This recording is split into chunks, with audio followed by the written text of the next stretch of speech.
Une météorite surgit de nulle part, sème la panique et le chaos sur son passage. Pourquoi n'étions-nous pas prévenus? Et d'autres sont-elles à prévoir? Le même jour, un astéroïde de la taille d'une piscine olympique a frôlé la Terre, passant même plus près que la Lune. Dans cette édition, nous reviendrons sur ces deux événements exceptionnels. Bienvenue dans Météorite russe, la vérité.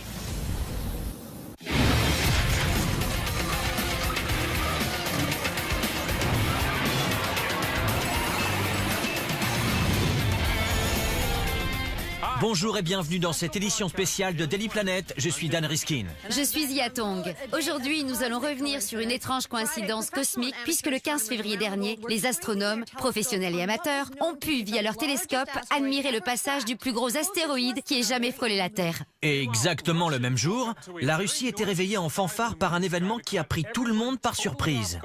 On regarde les images. Le 15 février dernier, le soleil se lève à peine sur la Sibérie. Cette caméra fixée au tableau de bord d'une voiture filme l'entrée d'une météorite dans la couche supérieure de l'atmosphère. L'objet s'embrase alors en émettant une vive lumière. La surprise est de taille, mais les Sibériens ne sont pas encore au bout de leur peine. En silence, la boule de feu décrit une longue trajectoire au-dessus de la ville de Tcheliabinsk, située à 1500 km à l'est de Moscou. Le passage de la météorite est visible au-dessus d'une très vaste zone et les passants dégainent leur caméra vidéo pour filmer la spectaculaire traînée de fumée qu'elle laisse derrière elle. Quand tout à coup, une énorme onde de choc, assez puissante pour briser les vitres et abattre des murs. Il s'agit en réalité d'un énorme bang supersonique. Il aura fallu 2 minutes et demie à l'onde de choc principale pour atteindre cette caméra.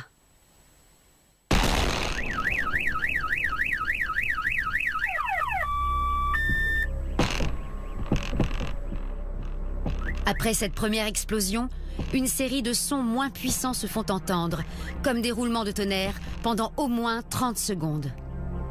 La météorite sème la destruction sur son passage. En entrant dans l'atmosphère, elle se désintègre. Des fragments de l'objet sont alors retrouvés jusqu'à 80 km de Tcheliabinsk. Au moins l'un d'entre eux atterrit dans un lac. Plus de 1000 personnes sont blessées, pour la plupart par des éclats de verre. Partout dans le monde, l'heure est à présent aux interrogations.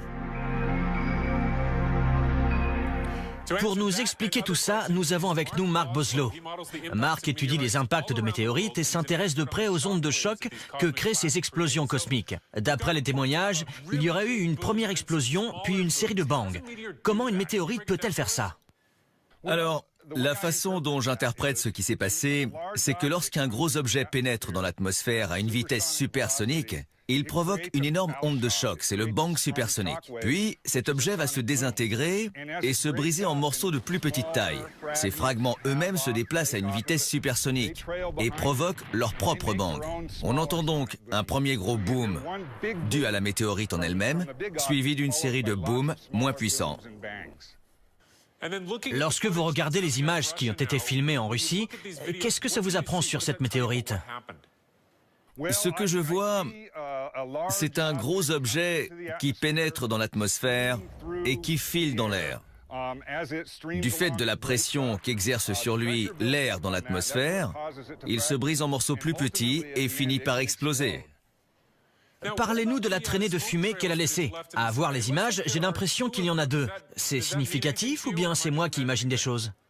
Non, en effet, j'en vois 2 moi aussi. Je pense que l'explication, c'est que la météorite s'est brisée en 2 morceaux assez gros, qui ont chacun laissé une traînée dans le ciel. Pourquoi les vitres ont-elles volé en éclats au niveau du sol? Expliquez-nous. Un bang supersonique, c'est une onde de pression. C'est une onde qui peut très bien faire voler les vitres en éclats. Même le bang supersonique d'un avion qui franchit le mur du son pourrait avoir ce genre de conséquences. Et ici, nous avons quelque chose qui est beaucoup plus gros qu'un avion. Il y a donc une onde puissante qui arrive à toute vitesse contre le verre et le brise. Dans le ciel comme ça, c'est un peu dur de se faire une idée, mais quelle taille faisait cette météorite? La taille d'un avion, d'une ville, d'une montagne? Donnez-nous un ordre d'idée. Pour cela, on peut comparer ce qu'on voit sur ces images à d'autres événements du même type qui ont été observés par le passé. Il y a déjà eu des événements assez importants, moins bien couverts que ceux-ci en termes de vidéos, mais il y en a eu quelques-uns comme par exemple en 2009, en Indonésie et en Afrique du Sud. Et puis, également un en 1994, au-dessus des îles Marshall, dans le Pacifique Sud. Ces objets-là étaient dans la catégorie des 5 à 10 mètres. Ils mesuraient environ 10 mètres de diamètre. Et l'énergie explosive qu'ils ont dégagée était de l'ordre de plusieurs dizaines de kilotonnes, ce qui correspond en gros à l'explosion d'Hiroshima. Comment est-ce qu'on a pu ne pas la voir arriver? Eh bien, tout d'abord parce qu'elle est arrivée du côté jour. Le soleil était levé, et ensuite parce que c'est un objet assez petit finalement. 5 mètres sur 10, ça peut paraître gros à l'échelle terrestre, mais ce n'est pas quelque chose qui va refléter beaucoup de lumière. Alors, pour voir un objet de cette taille de loin, il aurait déjà fallu avoir un télescope extrêmement puissant et puis surtout qu'il fasse nuit, ce qui n'était pas le cas. L'angle de pénétration dans l'air était-il significatif par rapport aux chances qu'avait la météorite de toucher le sol? C'est une très bonne question. L'angle joue un rôle, en effet. Un objet qui tomberait à la verticale rencontrerait moins de résistance dans l'atmosphère. Un petit objet pourrait donc toucher le sol s'il descendait à la verticale. Que se passerait-il si une météorite de cette taille touchait le sol? Ce serait quasiment impossible, tout simplement parce qu'elle se désintègre dans l'atmosphère. Il y a suffisamment d'air pour la ralentir et la détruire complètement avant qu'elle n'atteigne la surface, ce qui explique le phénomène en Russie. Merci beaucoup, Marc. Depuis que cette interview de Mark Boslow a été réalisée, un peu plus tôt dans la journée, Mark a pu se livrer à des calculs plus précis. Il estime désormais que la force de l'impact de la météorite aurait été bien supérieure à 100 kilotonnes et aurait peut-être même atteint les 300 kilotonnes. Ce serait alors le plus gros événement de ce type à se produire depuis l'incident de Tunguska en 1908, là encore en Russie, un phénomène qui, aujourd'hui encore, laisse les scientifiques perplexes. Dans un instant, nous reviendrons sur l'autre événement cosmique du 15 février dernier. L'astéroïde de 50 mètres qui est passé tout près de la Terre. Le plus gros jamais observé aussi près de notre planète.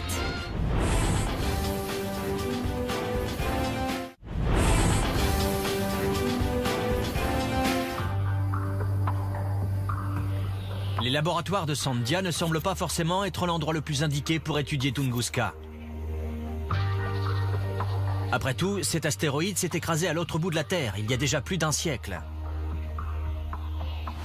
Ici, nous avons la modélisation d'une explosion statique. Nous y mettons les 5 mégatonnes d'énergie qui leur permettront d'exploser entièrement. Mark Boslow est expert en explosion nucléaire et aujourd'hui, il se propose de nous exposer quelques concepts autour des astéroïdes. Lorsqu'un astéroïde pénètre dans l'atmosphère et qu'il descend vers la Terre, il rencontre une importante résistance de l'air, ce qui le ralentit. Et puis le frottement avec l'air fait tellement grimper la température à sa surface qu'il se vaporise et finit par exploser. Longtemps, les chercheurs ont pensé que l'explosion de Tunguska s'était produite comme le montre cette modélisation. Ils la voyaient comme une explosion statique de 10 à 20 mégatonnes. Seulement voilà, cette théorie comportait une erreur à la base. Ce n'est pas comme une bombe qui explose, c'est une explosion en mouvement. Longtemps, nous avons fait l'erreur de ne pas tenir compte de l'élan de l'objet. Mais lorsque l'astéroïde explose, ces fragments sont toujours entraînés vers le bas par leur élan. C'est une manière innovante d'expliquer l'impact d'un astéroïde.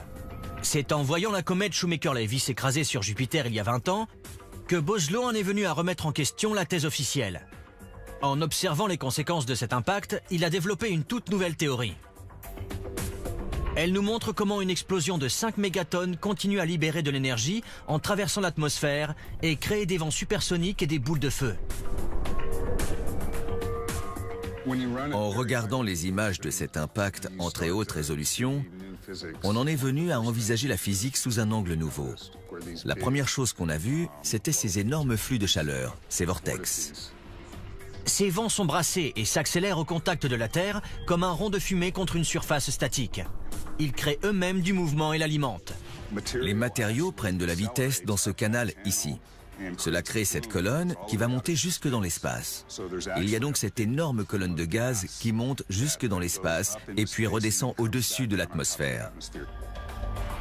Pour comprendre comment cette théorie s'applique à Tunguska, il nous faut repartir quelques années en arrière, car Mark Boslow n'est pas le premier chercheur à s'intéresser à ce qui s'est réellement passé ici le 30 juin 1908. La première équipe à faire l'éprouvant voyage jusqu'à cette région reculée de la Sibérie était dirigée par Leonid Kulik. C'était en 1938, soit déjà 30 ans après l'événement. Ces vieilles photographies m'ont toujours fasciné, et la chose que j'avais remarquée, c'était que la chute des arbres semblait liée à la topographie. L'explosion dévaste une zone forestière de la taille d'une grande ville, mais les arbres du milieu de la zone sont restés debout. Seules leurs branches ont disparu. Ce phénomène laisse Kulik et son équipe si perplexes qu'ils mettent sur pied leur propre simulation. Nous sommes en 1938 et pour l'époque, ils sont à la pointe de la technologie.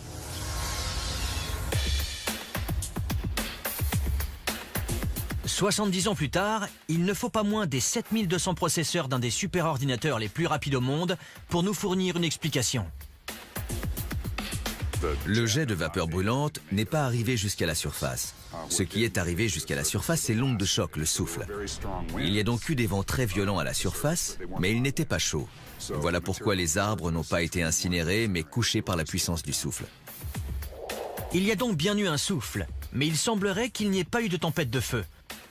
Et l'explosion dont les chercheurs estimaient la puissance entre 10 et 20 mégatonnes n'a en réalité certainement pas dépassé les 5 mégatonnes. Alors que la NASA se concentre sur les astéroïdes de plus d'1 kilomètre de diamètre, Mark Boslow estime lui qu'il devrait également s'intéresser aux éléments plus petits. Les météorites de moins de 100 mètres, comme celle qui a dévasté Tunguska, pourraient elles aussi provoquer d'importants dégâts. Voici ce qui se passerait si une météorite du type Tunguska pénétrait dans notre atmosphère. Ce grand vortex, ici à la base, il fait environ 2 km de diamètre. C'est un grand disque de destruction autour du point zéro. Si cette météorite tombait sur une ville, elle provoquerait un incendie géant qui dévasterait tout le centre-ville. En plus d'étudier les explosions sur Terre, cette technologie lui permet également de comprendre ce qui se passe dans l'espace. On va prendre l'exemple de l'astéroïde Golevka. Il n'est pas sur une trajectoire de collision avec la Terre, mais il se trouve que nous avons des informations précises sur sa forme. Il fait la taille d'un stade de football. Boslow nous montre ce qui se passe lorsqu'on le fait exploser avec une bombe de 10 mégatonnes. On crée une énorme cavité au centre de l'astéroïde, ce qui provoque l'accélération de la roche vers l'extérieur. Il commence à se fragmenter, on voit ces grosses fractures radiales qui se créent, ces énormes morceaux de roche qui se détachent et qui accélèrent dans l'espace. Ces morceaux de roche pourraient rester dangereux s'ils étaient sur une trajectoire de collision avec la Terre. Si naïvement on pensait qu'en cas de danger, il suffirait de le faire exploser et que les fragments ne seraient plus dangereux, eh bien c'est faux. Et dans les cas les plus extrêmes, en le brisant en 1000 morceaux, on pourrait même déclencher une pluie d'astéroïdes. Ce serait vraiment l'option de la dernière chance. On se retrouverait avec une pluie d'objets de la taille de celui de Tunguska qui déferlerait sur tout un hémisphère. Ce serait probablement encore pire, un scénario hollywoodien.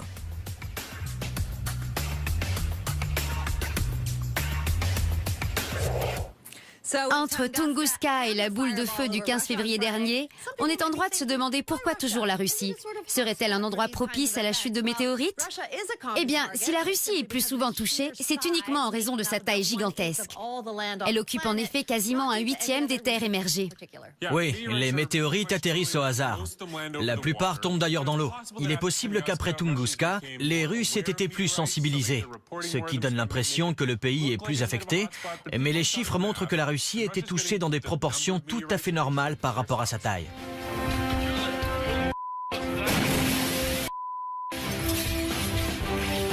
Le 15 février dernier, une boule de feu traversait le ciel russe. C'est une météorite dont l'onde de choc a ébranlé des immeubles et a fait exploser toutes les vitres, faisant plus de 1000 blessés. Mais le plus étrange, c'est que ce n'était pas le seul objet céleste ce jour-là. Cet astéroïde, c'est 2012 DA14, le plus gros objet à avoir jamais frôlé la Terre d'aussi près. Alors bien sûr, nous n'aurions pas pu le toucher de la main, mais il est tout de même passé à seulement 28 000 km de notre chère planète. Pour vous donner une idée, les satellites de communication ou de météo sur lesquels nous nous reposons sont plus loin que ça. Et la Lune, celle que nous regardons tous les soirs, eh bien, elle est 15 fois plus éloignée que ce rocher géant de l'espace.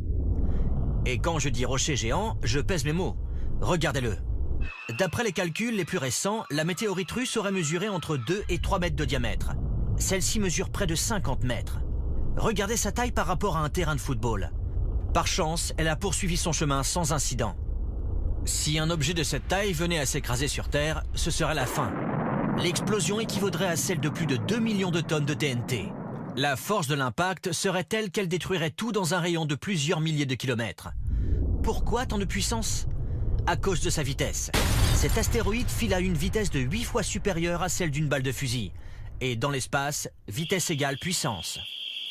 La NASA et les agences spatiales internationales surveillent pas moins de 10 000 astéroïdes identiques à celui-ci. Ça, c'est la bonne nouvelle. La moins bonne nouvelle, c'est que d'après le directeur du programme de surveillance des astéroïdes de la NASA, ceux que nous connaissons ne représentent que 10% de ce qui existe. Il y aurait toute une nuée de ces astéroïdes qui attendent encore d'être découverts. Alors, on entend beaucoup parler de la possibilité dans le futur d'exploiter ces astéroïdes. Eh bien, pour vous donner une idée, Deep Space Industries, la société américaine leader dans ce tout nouveau domaine, a calculé que si nous pouvions récupérer ne serait-ce que 5% de l'eau présente sur 2012 DA14, le profit s'élèverait à 65 millions de dollars. Mais il s'avère qu'il serait impossible d'exploiter 2012 DA14 parce que son orbite autour du Soleil est plus inclinée que la nôtre et qu'il faudrait énormément d'énergie rien que pour l'atteindre. Mais la société affirme qu'il existerait des milliers de candidats parfaitement adaptés. Elle prévoirait même d'envoyer toute une armada de sondes, étudier les astéroïdes géocroiseurs, et ce, dès 2015, et même de lancer une mission visant à ramener des échantillons sur Terre dans la décennie qui vient. Il reste tout de même une question. Combien de ces astéroïdes géocroiseurs existent-ils et quels dangers représentent-ils? La réponse en images. La violence règne dans notre système solaire. Et notre chère planète en porte les cicatrices. Des cratères d'impact, 180 au bas mot, embalafrent la surface. Pour certains, depuis des millions d'années. Il est possible que la vie ait commencé sur Terre il y a 3,9 milliards d'années à la suite d'un impact. La vie telle qu'on la connaît n'est certainement que celle qui a survécu au dernier impact majeur d'un astéroïde sur la planète. Jay Meloche aime la violence. C'est même son métier. Il étudie la violence géologique, les impacts d'astéroïdes. Cette marque sur la côte du Mexique serait en réalité la trace d'un gigantesque impact survenu il y a 65 millions d'années. Il serait l'œuvre d'un astéroïde d'une quinzaine de kilomètres qui se serait écrasé sur Terre. À l'échelle cosmique, ce n'est rien d'important, mais dans l'histoire de notre planète, c'est énorme. Assez énorme pour, selon certains, avoir causé l'extinction des dinosaures. La première chose que l'on sentirait, ce serait la secousse sismique. On sentirait la Terre bouger sous nos pieds. Après quoi, les millions de petits fragments de roches expulsés du cratère seraient propulsés dans l'atmosphère. Si ce n'est pas l'impact qui a provoqué leur extinction, ce sont ses conséquences. Les éclats rejetés chauffent la partie supérieure de l'atmosphère et la Terre se retrouve à ce moment-là instantanément calcinée. Tandis que la chaleur redescend avec les éclats qui retraversent l'atmosphère dans l'autre sens. L'impact se découpe donc en deux phénomènes distincts. Le premier est surtout dévastateur pour la Terre et le second pour les océans, mais eux deux, ils affectent la planète tout entière. Aucun astéroïde de la taille de celui qui aurait anéanti les dinosaures ne devrait heurter la Terre dans un futur proche. Mais il y a tout de même Apophis, un bout de rocher de 250 mètres de diamètre qui déboule en direction de la Terre à 34 km/s. Il passera tout près de notre planète en 2029. En ce qui concerne Apophis, nous avons des données suffisantes pour, le cas échéant, calculer à l'avance où il s'écraserait et à quel moment. Pour cela, il suffit de rentrer les chiffres dans le calculateur d'impact qu'il a aidé à mettre au point. Si un astéroïde de la taille d'Apophis s'écrasait sur une ville comme Boston, il creuserait un cratère de 10 km de diamètre et ce serait quasiment toute l'agglomération qui serait détruite. Le ciel deviendrait très rouge, la température deviendrait très oppressante, comme s'il y avait 6 soleils dans le ciel. Les vêtements s'embraseraient, nous serions brûlés au 3e degré. Le papier prendrait feu, le bois brûlerait, les arbres entreraient en combustion spontanée et l'herbe s'embraserait. Et ça, ce ne sont que les premières minutes. Bien entendu, ce genre de choses serait extrêmement dévastateur. Un astéroïde relativement petit comme Apophis pourrait donc tout de même être fatal. C'est la raison pour laquelle les chercheurs planchent sur des moyens pour le dévier. Ils affirment qu'en cas de besoin, nous pourrions détourner Apophis. Et Meloche a sa petite idée sur la question. Dans l'espace, on utiliserait un miroir. Mais ici, je vais vous montrer avec cette loupe. Lorsqu'on concentre la lumière sur l'astéroïde, on vaporise le matériau. Et quand on le vaporise, en vertu du principe de la réaction de Newton, l'astéroïde se trouve poussé dans la direction opposée. Imaginez tout ceci à l'échelle interplanétaire, et voilà ce que ça donnerait. L'idée étant d'intercepter l'astéroïde bien avant qu'il ne s'approche. Ce qu'on souhaiterait faire face à un véritable astéroïde, ce serait concentrer la lumière du Soleil sur un point jusqu'à vaporiser la roche. Et l'astéroïde tueur serait dérouté. Ce qu'il faut, c'est modifier la vélocité de notre astéroïde d'environ 1 cm par seconde. Ce n'est pas beaucoup, mais cette minuscule pression, il faudrait que nous puissions l'appliquer pendant 1 an, voire plus, de manière à détourner doucement l'astéroïde de sa trajectoire de collision avec la Terre. Voilà, ça y est, nous avons sauvé le monde. Si seulement c'était si simple. Mais c'est un début. La course pour repérer, surveiller et dévier Apophis ne fait que commencer. Après ces images, vous vous demandez sûrement quelles sont les chances qu'un gros astéroïde s'écrase véritablement sur Terre. La réponse dans quelques instants.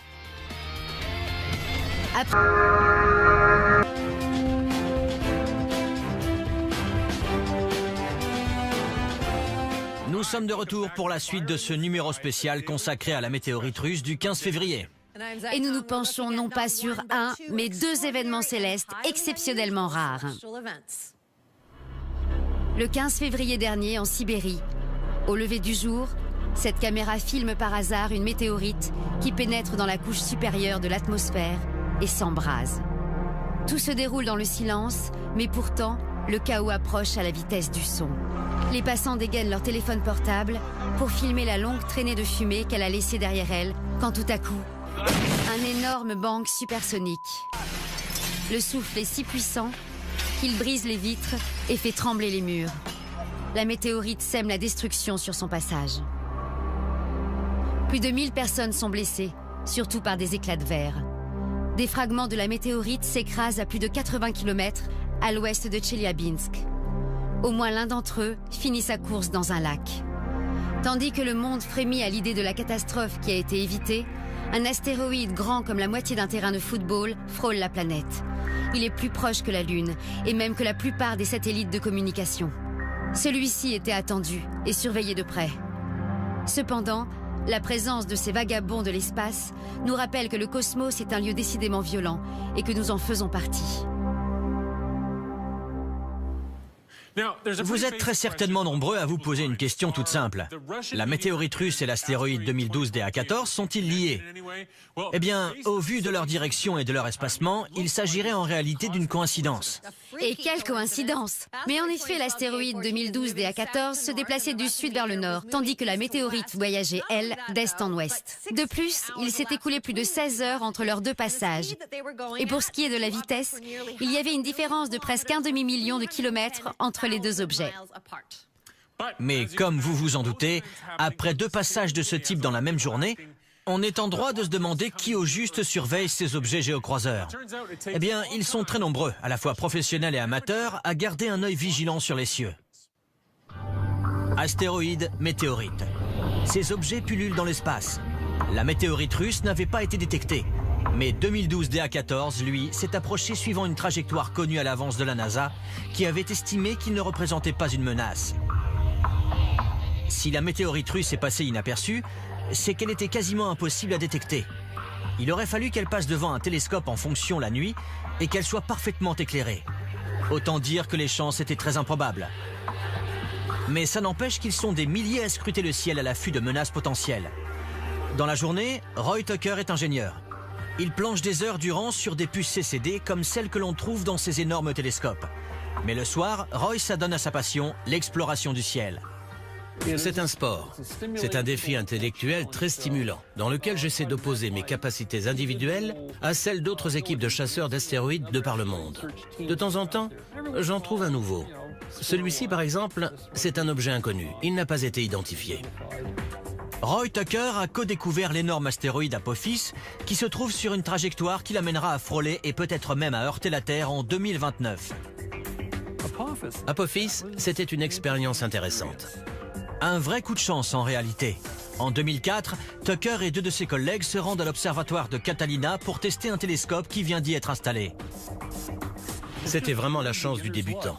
Ils ne cherchent rien en particulier. J'ai vu ce petit point qui bougeait. J'ai dit, tenez, il est là votre truc. Je me souviens qu'on nous l'a signalé en décembre 2004. Nous voilà dans la Mecque des chasseurs d'astéroïdes, le centre des petites planètes à Harvard. Ici, des chercheurs répondent aux coups de téléphone inquiets des citoyens et à l'occasion d'un journaliste. Mais leur véritable mission est de consigner tous les signalements d'astéroïdes 24 heures sur 24. Leurs ordinateurs traitent plus de 15 000 rapports par jour. En apprenant l'existence d'Apophis, ils ont tout de suite su que ce n'était pas un astéroïde ordinaire. La plupart du temps, si l'ordinateur nous alerte, c'est qu'il a du mal à trouver une solution. Par exemple, s'il n'arrive pas à déterminer l'orbite de l'objet, ou plus rarement, si l'objet s'apprête à frôler la Terre, c'est là qu'il nous alerte. C'est le moment où on a l'adrénaline qui monte. Il faut alors se calmer, souffler un bon coup, préparer le rapport astrométrique et l'envoyer. C'est par la suite que nous avons calculé qu'il ne passerait qu'à environ une trentaine de milliers de kilomètres de nous le 13 avril 2029. Et là-dessus, on a appris qu'il devait s'approcher un vendredi 13. C'était un peu trop. En quelques jours, la probabilité d'un impact ce jour-là a été divisée par 37. C'est devenu une obsession, un besoin, comme la pêche. Je crois que c'est un instinct ancestral chez l'homme que de chasser quelque chose, de chercher quelque chose qui ait de la valeur. De leur côté, des étudiants de l'Institut technologique de Géorgie travaillent à amasser des informations. Ceux qui se font appeler Team Blast ont d'ailleurs imaginé un moyen de suivre Apophis minute après minute. Leur concept ? Des sondes embarquées sur un vaisseau spatial qui voyagerait 9 mois dans l'espace avant d'atteindre Apophis. Après 1 mois ou 2, nous commencerions à lancer des impacteurs balistiques, ce qu'on appelle des bouées. Les bouées seraient lancées sur 2 côtés opposés de l'astéroïde pour ne pas le dévier. Chaque bouée serait équipée de senseurs pour mesurer la température et la vibration. Le vaisseau mère transmettrait ces données à la Terre. Tout ceci peut paraître assez simple, mais il y a une chose que les étudiants ne peuvent pas maîtriser sur Apophis, c'est sa forme. C'est un ellipsoïde à 3 axes, ce qui veut dire qu'il est de forme différente dans les 3 directions. Ça nous complique la tâche, puisqu'il va falloir utiliser diverses techniques d'intégration numérique. Il faut également tenir compte de la radiation solaire qui va repousser l'astéroïde, ou des autres planètes qui vont au contraire l'attirer. Chez Spaceworks, une société basée à Atlanta, les ingénieurs ont développé un concept de surveillance des astéroïdes comme Apophis qui se veut résolument low-tech. Le vaisseau spatial est tout petit. Il ne fait pas plus d'1 mètre cube. Il possède un nombre limité d'instruments, un appareil photo et un altimètre laser. À partir de là, si on connaît la position relative d'Apophis et celle du vaisseau par rapport à la Terre, on peut déterminer de façon précise où se trouve Apophis. 22 jours après son lancement, ce minuscule vaisseau spatial entrerait en contact avec l'astéroïde. Nous pouvons ainsi l'observer, prendre des photos et analyser la façon dont il tourne. Nous pouvons observer ses axes de rotation et recueillir toutes sortes d'autres informations qui nous seront utiles pour déterminer sa trajectoire future. Observer et suivre Apophis depuis l'espace peut être le seul moyen de déterminer son orbite. Nous avons à la fois des télescopes et des radiotélescopes avec lesquels nous pourrons le suivre quand il s'approchera. Mais en attendant, c'est très difficile de le localiser précisément depuis la Terre. Ils ont beau être nombreux à scruter le ciel, la seule chose dont nous soyons sûrs, c'est que nous ne sommes sûrs de rien. Si nous devons un jour tenter d'arrêter un astéroïde qui nous fonce dessus, il faudrait tout d'abord connaître sa composition. Mais ce n'est pas si facile, et nous vous dirons pourquoi dans un instant.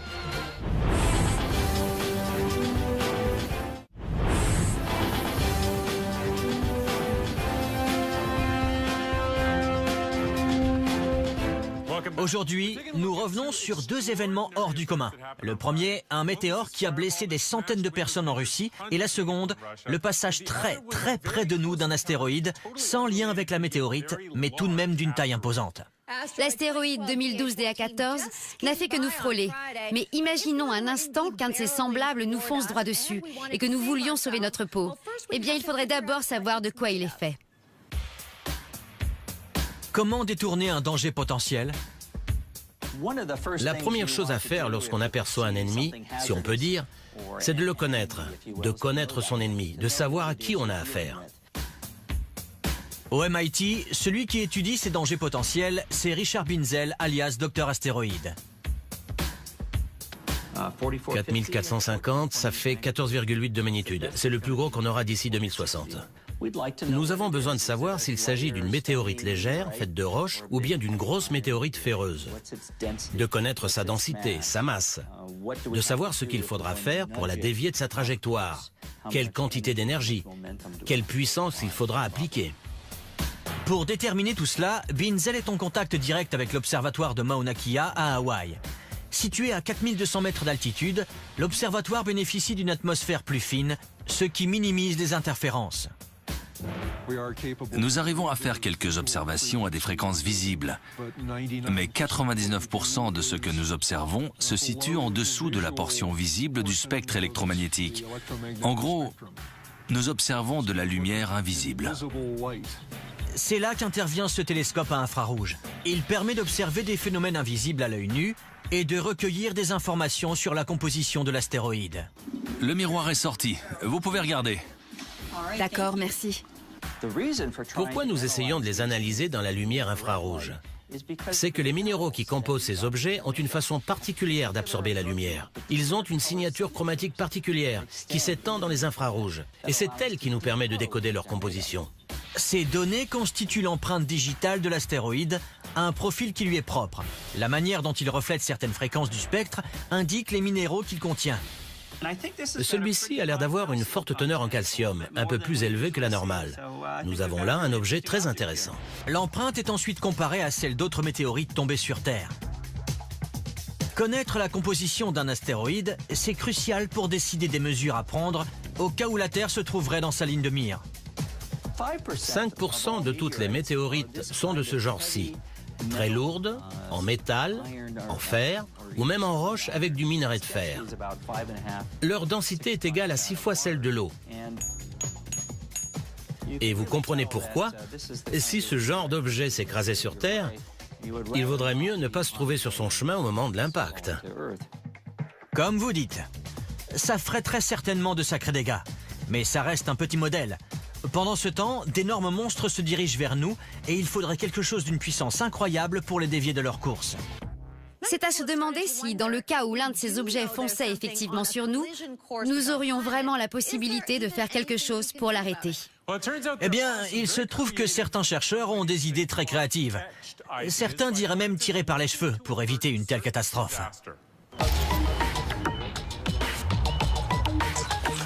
Difficile de voir le lien entre Glasgow et Apophis. Pourtant, ces roches trouvées dans la région pourraient permettre aux chercheurs de mieux comprendre le danger qui nous menace. En observant les cratères, on voit s'il va créer des débris ou même se fragmenter. Il s'agit de sauver la vie sur Terre. L'impact d'un astéroïde comme Apophis tuerait des millions de gens, détruirait des villes entières, éliminerait tant de choses de la surface de la planète. Voilà pourquoi Apophis est un objet que nous prenons très au sérieux. Apophis menace de s'approcher dangereusement de la Terre en 2029 et ces scientifiques ont dans l'idée de le détourner. Les cratères sont très intéressants. Oui, on devrait s'en servir pour des tests. On dirait un astéroïde. Il suffit de considérer ce caillou comme un mini-Apophis et tout s'éclaire.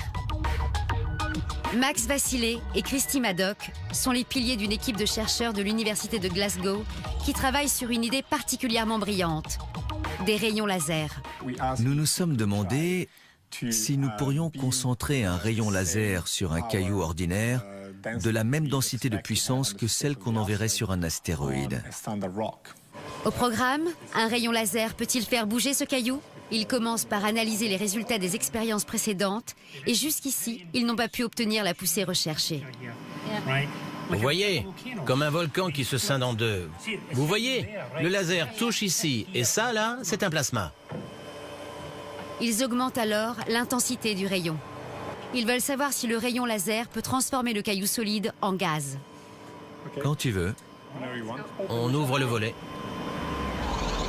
Feu, feu, feu, feu. Et si c'est le cas, cela suffira-t-il à faire bouger le caillou ou à obtenir une poussée? Si un rayon laser parvient à faire bouger ce caillou, peut-être pourra-t-il faire de même avec Apophis? On a vu qu'il y avait beaucoup de débris qui étaient éjectés du caillou, beaucoup de gaz également. Nous pensions que l'impact serait encore plus violent et qu'il y aurait encore plus de gaz qui s'en dégagerait. Ce que nous n'avions pas prévu en revanche, c'était que le laser briserait la roche. L'intensité du rayon est visiblement trop importante par rapport à la taille du caillou.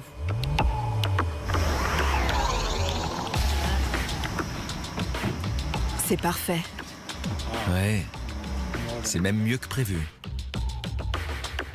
Tout ceci constitue un travail de longue haleine pour faire dévier Apophis de sa course. Vassilé a étudié plusieurs manières de modifier sa trajectoire. Nous pourrions le repousser, le faire exploser, le tirer et même le peindre. Mais sa solution préférée reste la sublimation solaire, la même que Jay Meloche. C'est une solution très efficace. Nous obtiendrions une énorme déviation tout en envoyant une masse limitée dans l'espace et sans forcément avoir besoin de s'y prendre des années à l'avance. Mais pour que la solution de Meloche fonctionne, il faudrait envoyer dans l'espace un immense miroir d'1 kilomètre de long, voire peut-être même 10 kilomètres. Vassilé, lui, a eu une idée différente. Je savais qu'un immense miroir serait difficile à envoyer dans l'espace pour toutes ces raisons. C'est alors que j'ai pensé à utiliser plusieurs miroirs. Des miroirs plus petits, de manière à ce qu'ils soient plus faciles à contrôler. Chaque vaisseau serait de petite taille et facile à contrôler, et il suffirait ensuite de superposer les rayons. Selon ses calculs, il faudrait 20 vaisseaux qui transporteraient chacun un miroir de 30 mètres. L'idée serait de créer une nuée de miroirs pour concentrer la lumière sur un point précis de l'astéroïde, comme le rayon laser sur le caillou. Ces miroirs abeilles chaufferaient la surface de l'astéroïde à 2000 degrés. Cette énergie serait suffisante pour expulser le gaz avec une certaine vélocité. Par réaction, cela créerait une poussée qui modifierait le mouvement de l'astéroïde. Il suffirait de modifier la vélocité d'Apophis d'une infime fraction. Selon Vassilé, les miroirs abeilles pourraient suffisamment faire dévier Apophis pour nous placer définitivement hors de danger. Cela suffirait à écarter Apophis de son orbite d'une distance qui serait égale à celle de la Terre à la Lune. Le plus difficile dans tout ça, placer les miroirs abeilles sur la bonne orbite. Si on avait des fonds illimités et une quantité illimitée de carburant, ce serait très facile. Le problème, ce n'est pas seulement de déterminer l'orbite. Dans ses calculs, Christy Maddock doit en effet tenir compte de la gravité de l'astéroïde, qui est imprévisible, mais aussi de la poussée du Soleil. Comme nous utilisons des miroirs immenses, ils fonctionnent comme une voile solaire. Par conséquent, la lumière du Soleil repousse les vaisseaux. Ce que nous avons essayé de faire, c'est intégrer ça dans notre conception. Et nous en avons conclu qu'il fallait que les vaisseaux soient le plus petits possible et que la majorité de la masse soit celle du miroir. Elle intègre également ce qu'elle a observé dans l'expérience d'aujourd'hui. La chose qu'on a découverte aujourd'hui, c'est qu'il y a beaucoup de fragments qui sont expulsés dans tous les sens. C'est quelque chose que nous n'avions pas prévu. Les astéroïdes ne sont pas une substance uniforme. Ce ne sont pas des morceaux de roche uniformes. Il peut y avoir des projections de débris. C'est quelque chose dont nous devons tenir compte pour déterminer l'orbite des vaisseaux. Il faut qu'ils soient assez éloignés de l'astéroïde pour ne pas risquer d'être heurtés par les projections. Il reste manifestement beaucoup de chemin à parcourir, mais la technologie de base, elle, existe déjà. Pensez au GPS par exemple, un réseau de 32 satellites placés en orbite autour de la Terre. Vassilé envisage justement de placer un réseau similaire autour d'Apophis. 5 ans minimum avant la date à laquelle est prévue la rencontre avec Apophis, nous devrions avoir une constellation de ce genre dans l'espace. Et d'ici à ce que nous ayons établi de façon certaine l'orbite d'Apophis, La technologie devrait être au point. Cette émission était consacrée à une météorite en particulier, celle qui a illuminé le ciel de Russie. Mais figurez-vous qu'il en tombe tous les jours et que pour la plupart, elles ne sont pas plus grosses que ces grains de riz. Elles passent totalement inaperçues puisqu'elles s'embrasent et fondent dans l'atmosphère. Je sais qu'ils ont la taille d'un grain de riz, mais ça n'empêche qu'ils sont des millions à pilonner la Terre tous les jours. Mais ce n'est pas tout. Environ 2 fois par jour, une météorite de cette taille nous tombe dessus. Ça, ce n'est pas bon du tout. Et à peu près 1 fois par semaine, c'est un de la taille de ce mini-frigo. Mais rien de tout ceci n'est dangereux. Non. Et 1 fois par an, c'est une météorite de la taille d'une voiture qui pénètre l'atmosphère, de la taille d'une petite citadine. Même avec un objet de cette taille, nous n'avons toujours rien à craindre. En revanche, c'est à partir de cette taille que l'on percevra une onde de choc à la surface. Mais nous pouvons encore aller plus loin. Imaginez une météorite de la taille de ce studio. Un objet de la taille d'une maison entre en contact avec la Terre tous les 250 ans environ. Celui-ci ne passerait définitivement pas inaperçu. Imaginez l'explosion ressentie en Russie multipliée par 2. Alors,